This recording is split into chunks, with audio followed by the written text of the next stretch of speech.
My first time of making passion twist, guys, and this is the result. You don't want to miss this.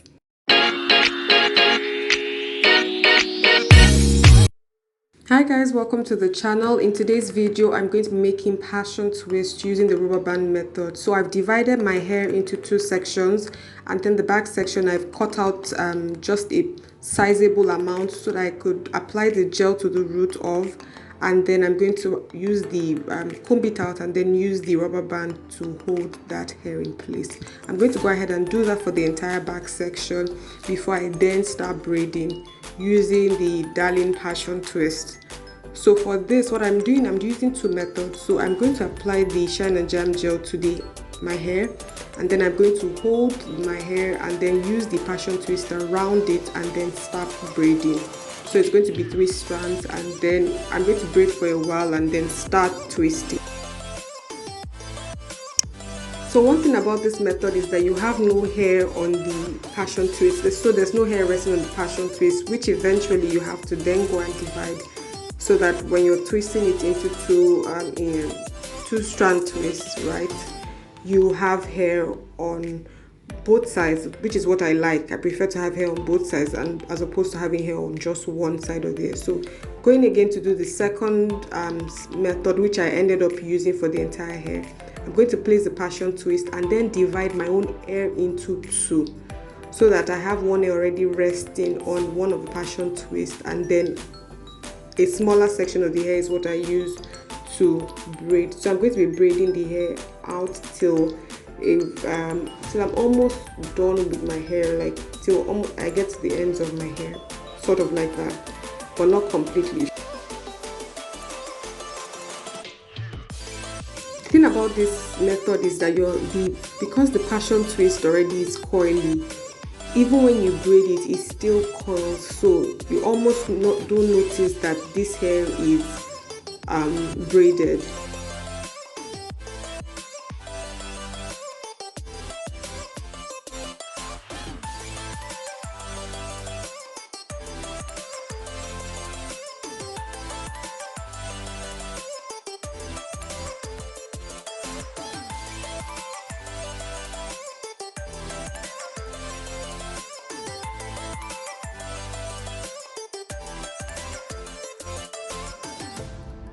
So once you're done twisting it to the bottom of the extension, I just use my finger and then just twirl it around, so that I just lock in all the hair and just make sure it's resting in the precise form.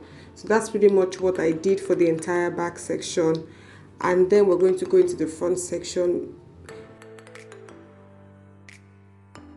In hindsight, now that I look at things, I would just advise that you go ahead and section all your hair, just so that you get that out of the way, because I was constantly sectioning as I was making the hair. So now that I look at things, I just would have preferred if I just did everything initially and then just cut it out of the way. So you can do that, which is the best option in this case, but whatever rocks your boat anyway. Try both of them and see which one works for you. So I'm going to do the front section also. I've already sectioned the hair and then use the rubber band on the hair that I've cut out here, and then I'm just plaiting this. So I'm going to give you guys a closer look into how I'm making this front part.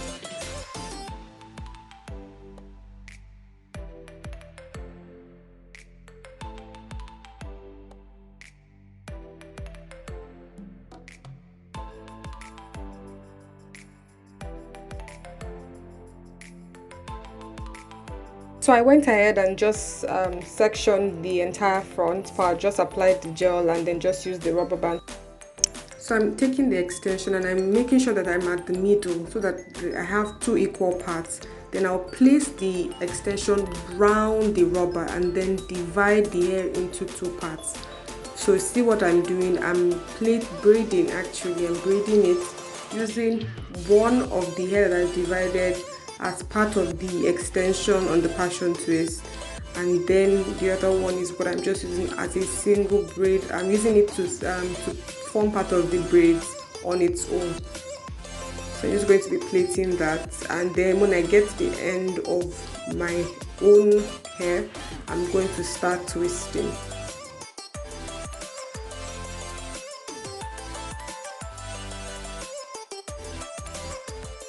So you probably would have already noticed that I stopped using the gel on the hair length for the front section, and that's because I realized that if you're braiding till you get to the end of your hair, then you really don't need that much gel on your hair. So that's a plus for if you have short to medium hair. You can afford to play till the ends of your hair before you start twisting, and you can get away with it.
So that's it, guys. I'm completely done with the hair. It took me about 4-5 hours to have all this completely done. Please share with me in the comment section if you will try this video out. Also, let me know what your struggles are if you eventually try it out, or just generally what your struggles are if you're making your natural hair. Also, be sure, guys, to subscribe to the channel if you're interested in videos like this and other types of DIYs for natural hair. Be sure to follow me on Instagram. My Instagram handle is on the screen. Thank you guys so much for watching, and I'll see you in my next one. Bye.